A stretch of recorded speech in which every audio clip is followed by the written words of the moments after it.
Michelle McNamara. She died in 2016. She was famously married to Patton Oswalt, the actor. And it's very unfortunate, especially reading this book. And then if you watch the documentary of the same name that appeared on HBO, of just how committed this woman was to finding this killer, it's shocking and upsetting that she unfortunately died before he was caught. It really is upsetting, but this book came out, and then 2 months later, Joseph James D'Angelo, who was the Golden State Killer, was arrested in California.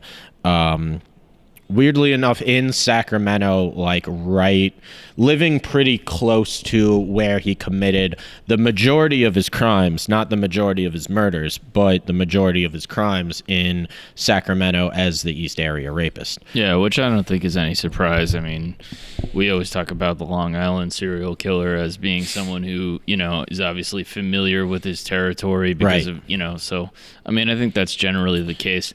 I read this book as it was kind of unfolding in 2018, and I was totally gripped by it. And then to have an ending with the capture and the conviction now of Joseph James D'Angelo, it's really upsetting that Michelle couldn't be around to see that. Obviously, she played a big role in that happening. Yes. And the HBO documentary is a really good account of kind of like how obsessive,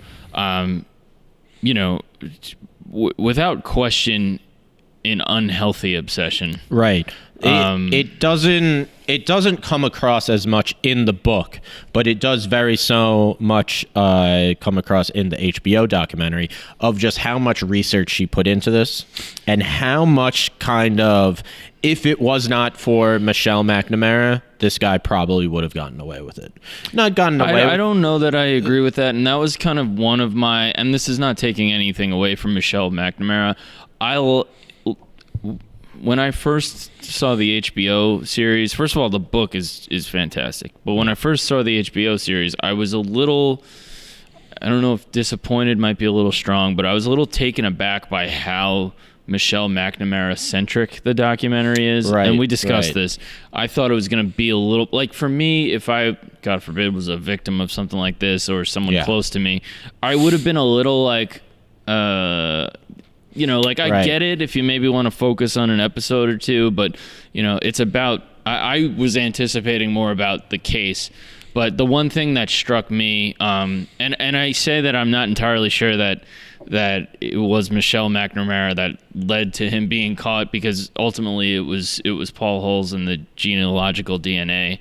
Yes. But again, I'm not taking anything away from Michelle. I just personally thought I was able to enjoy the documentary coming back to it because I understood what I was getting into, and it is fascinating to see her side of it. What I mean with if it wasn't for Michelle that he might have gotten away with, I believe that yes, eventually keeping they would it in have the limelight and whatnot.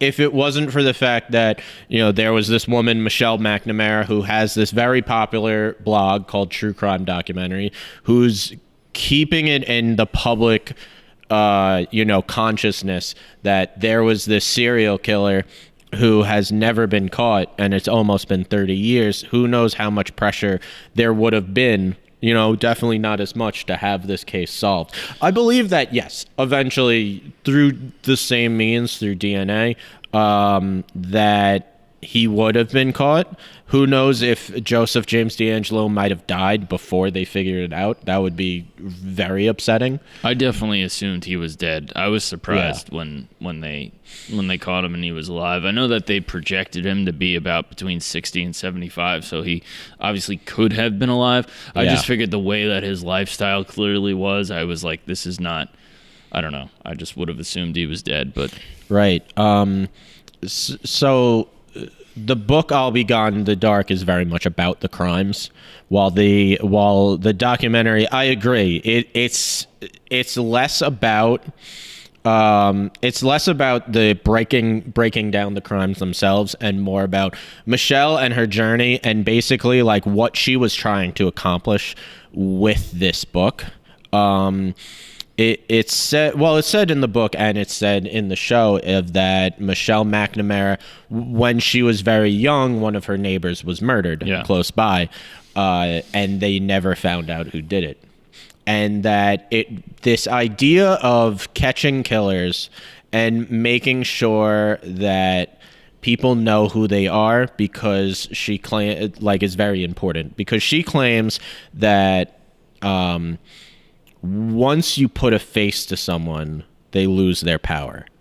And reading, I mean, obviously now you look at a picture of Joseph James D'Angelo, he is very old, but even because I did a bunch of research on it, I was looking him up on the internet besides doing that, and he feels like a more menacing character in the book when he doesn't have an identity than he does seeing him as an actual person.